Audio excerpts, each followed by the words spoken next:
We got a Fox News alert, a major update in the case of the Maryland man, Kilmar Abrego Garcia.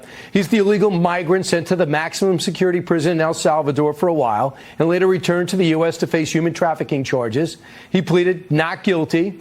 Today, a federal judge in Tennessee ordered the release of Abrego Garcia from custody while he awaits trial. Now, a separate judge in Maryland ruling shortly after that immigration authorities, ICE, must allow him to return to Maryland, blocking the Trump administration from detaining him upon his release from criminal custody in Tennessee. So they can't pick him up. That same judge ruling ICE must also provide 72 hours notice before deporting him to another country. Joining me now is former acting DHS Deputy Secretary Ken Cuccinelli. Ken, shocked he's out? Oh, I am shocked he's out. I mean, this isn't just about the human trafficking charges where he was caught more or less dead to rights, but the full context of this guy's rap sheet isn't somebody you would let out easily. I mean, you're supposed to judge a flight risk. I can hardly think of a more likely flight risk, and yet this judge lets him walk. And of course, within minutes, the Maryland judge, Obama appointee, puts an immigration order in place to try to block ICE from doing their job.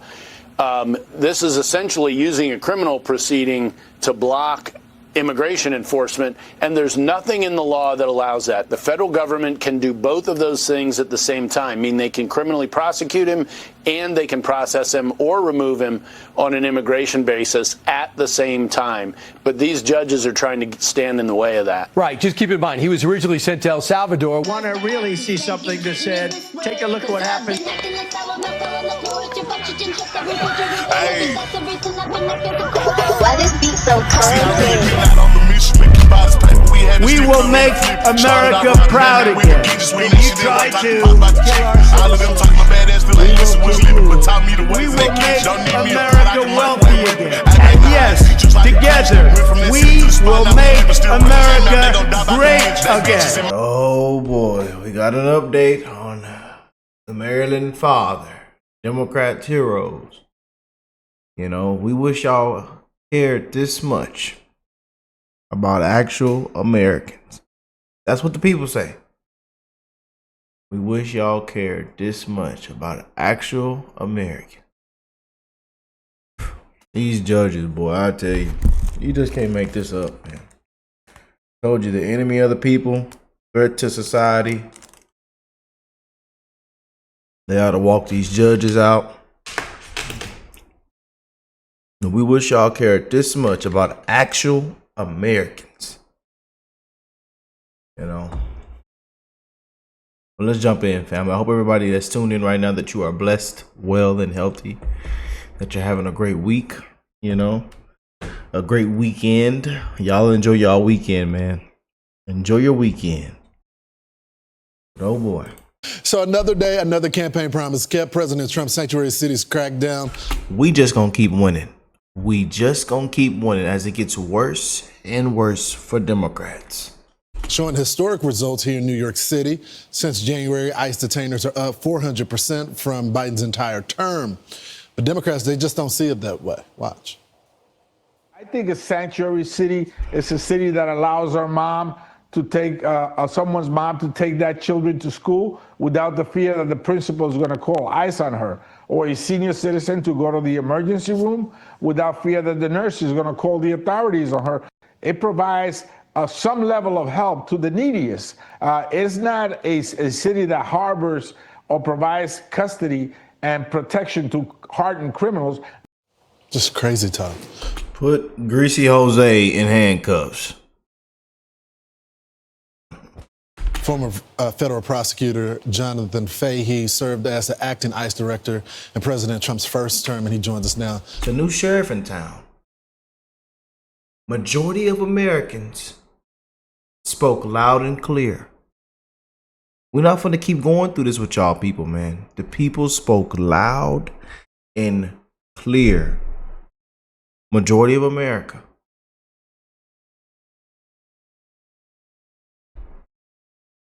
Y'all got all these sob stories, want people to be... No. You got to do things the right way. If you did things the right way, you don't got nothing to worry about.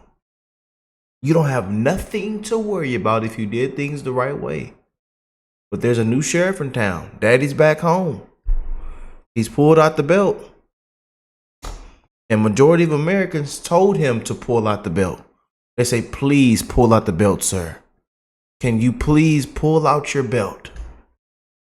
Can you please straighten this thing out?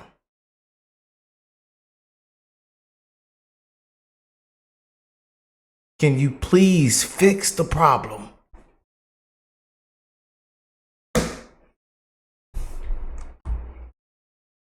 Jonathan, I mean, what are they talking about?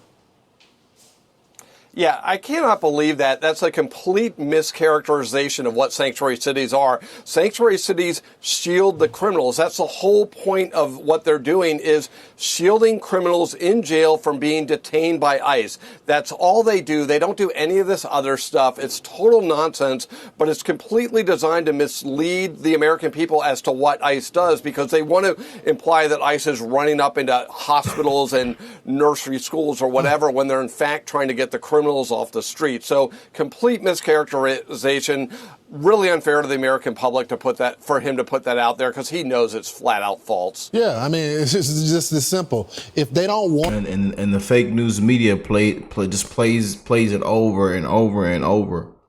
You know, that's why I say the media, the enemy of the people.